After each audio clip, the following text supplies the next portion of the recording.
Bonjour à toutes et à tous et bienvenue dans ce nouvel épisode du Mindset Show. Aujourd'hui, nous allons aborder un sujet qui touche tout le monde, mais qui reste un défi pour beaucoup, et c'est la gestion du temps. Pourquoi ce sujet est-il si important?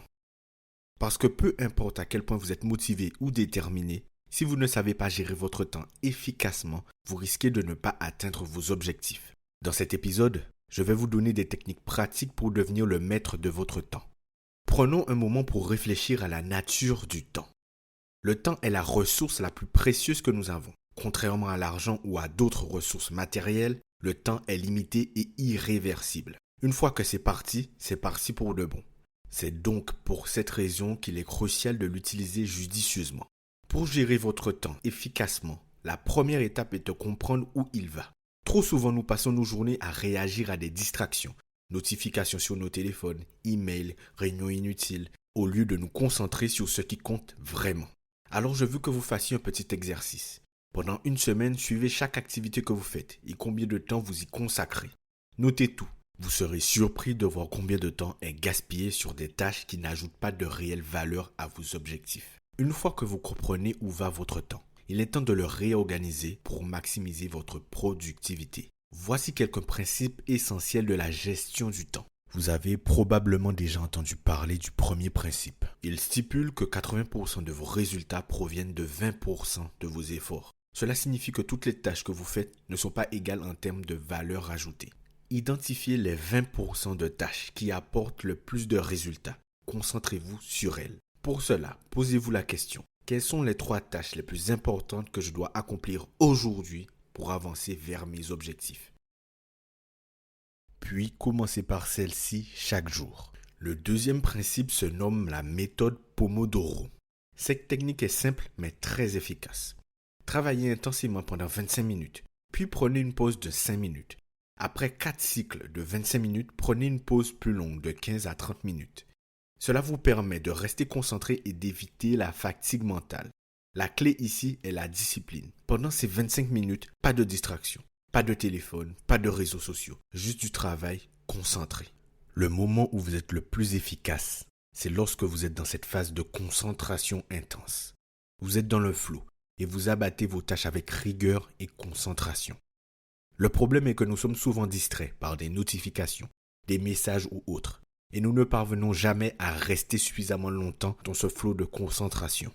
C'est un phénomène qui est récurrent, et le problème est qu'avec la répétition, cela finit par créer des troubles de la concentration. Le prochain principe consiste à vous bloquer des périodes de temps bien spécifiques dans votre agenda afin d'effectuer des tâches bien précises. Par exemple, vous bloquez de 9h à 11h chaque jour pour travailler sur votre projet principal. Ceci est un exemple. Vous devez l'adapter à votre situation. En bloquant votre temps, vous créez une structure qui réduit les distractions et augmente la productivité. Et malgré tous ces principes, il existe une compétence qui est souvent négligée. L'une des compétences les plus sous-estimées dans la gestion du temps est la capacité à dire non. Vous ne pouvez pas tout faire. Chaque fois que vous dites oui à une chose, vous dites non à autre chose. Et souvent, vous vous dites non à vous-même. Vous devez apprendre à protéger votre temps comme une ressource précieuse. Prenez l'habitude de dire non aux engagements et aux distractions qui ne sont pas alignés avec vos objectifs principaux. En plus de cela, nous devons parler des distractions modernes. Nous vivons dans un monde où les distractions sont omniprésentes. Les réseaux sociaux, les notifications, les emails, les appels imprévus. Tout cela vole de précieuses minutes et parfois des heures dans votre journée. Pour gérer efficacement votre temps, vous devez être impitoyable dans l'élimination des distractions. Mettez votre téléphone en mode ne pas déranger, désactivez les notifications inutiles et créez un environnement de travail qui minimise les interruptions. Pour ma part, je désactive systématiquement les notifications de toutes les applications que je juge inutiles. Les seules notifications que je reçois sont les messages ou les appels. Une autre technique efficace pour gérer votre temps est de mettre en place une routine matinale. Une routine matinale bien conçue peut vous mettre dans un état d'esprit productif pour le reste de la journée. Et pour moi, la meilleure routine matinale débute le soir d'avant. Je m'explique. Lorsque l'on parle de routine matinale, on parle souvent d'heures de réveil, de choses à faire avant de commencer sa journée. Mais pour moi, votre routine matinale est avant tout conditionnée par ce que vous faites le soir avant de vous coucher. Même si vous décidez de vous réveiller à 6 heures, que vous êtes motivé et que vous mettez votre réveil, si vous partez vous coucher à 2 heures du matin, vous pouvez avoir toute la bonne volonté du monde vous allez avoir du mal à vous réveiller avec le même entrain que la veille.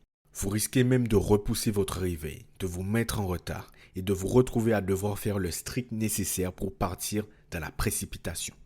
Mon meilleur conseil est avant tout d'analyser votre routine matinale et d'analyser votre routine du soir.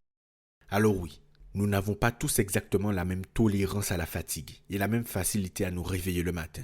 C'est pour cette raison qu'il est important d'analyser et d'adapter votre routine à vous, vos besoins et votre situation. Donc posez-vous ces questions simples. À quelle heure partez-vous vous coucher? Que faites-vous avant de vous coucher? Selon moi, votre journée et par la même occasion, votre routine matinale s'anticipe et se prépare la veille. Faites attention à votre activité avant d'aller vous coucher. Êtes-vous souvent sur votre téléphone? Vous endormez-vous avec votre téléphone à côté de vous? Toutes ces questions ont un impact sur votre routine matinale. La gestion du temps passe aussi par la préparation et l'anticipation. Maintenant, j'imagine que pour votre routine matinale, vous pensiez sans doute que j'allais vous dire qu'il faut méditer ou que vous fassiez des affirmations positives, n'est-ce pas? Eh bien, non. Si vous vous attendiez à ce que je dise cela, c'est que vous en avez déjà conscience. Mais moi, je veux aller plus en profondeur. J'estime que la meilleure routine matinale est celle où nous avons le temps d'appréhender notre journée. Se réveiller en retard engendre un réveil brutal qui vous met directement dans une posture de stress et de précipitation. La qualité de votre sommeil a un impact direct sur la qualité de votre réveil. Le matin, ne vous levez pas trop brusquement. Prenez le temps de vous étirer et de mettre votre corps en marche. Nous ne sommes pas alarmés. Et à moins que vous soyez recherché, vous n'avez pas besoin de vous mettre dans une situation d'alerte directement. Prenez le temps. Faites votre lit. Prenez le contrôle. Et à partir du moment où vous démarrez votre journée en ayant pris le contrôle de votre réveil et de votre matinée, vous pouvez faire ce que vous voulez. Par exemple, vous pouvez commencer votre journée par 20 minutes d'exercice pour réveiller votre corps, suivi de 10 minutes de méditation ou de visualisation pour clarifier votre esprit, puis de 30 minutes de lecture ou d'écriture pour alimenter votre esprit. La clé est de créer une routine qui vous motive et vous prépare à affronter la journée avec détermination. Une fois que votre routine matinale est établie, vous n'avez plus à prendre de décisions inutiles le matin. Vous démarrez automatiquement avec de bonnes habitudes, ce qui réduit la fatigue décisionnelle et vous met dans un état optimal pour la journée à venir. Évitez le téléphone dès le matin.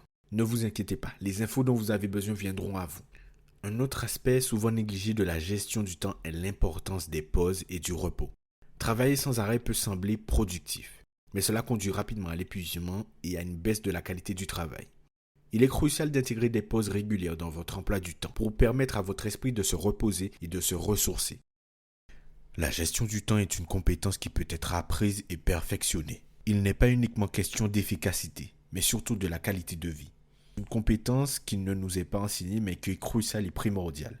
Combien de personnes aujourd'hui souffrent de burn-out, de fatigue et de stress au travail? Combien de personnes se retrouvent à bout, perdues, en quête de sens, car leur vie tourne uniquement autour de 3 choses, métro, boulot, dodo. Certaines personnes n'ont même plus le temps à consacrer à des activités créatives ou à des activités physiques, alors que ce sont des choses cruciales, centrales pour notre équilibre et notre bien-être. Cet épisode sera peut-être celui que vous jugerez le moins important, le moins utile, et pourtant, c'est grâce à lui que vous pourrez mettre en action et mettre en œuvre toutes les autres choses que je vais vous apprendre au cours de ce challenge.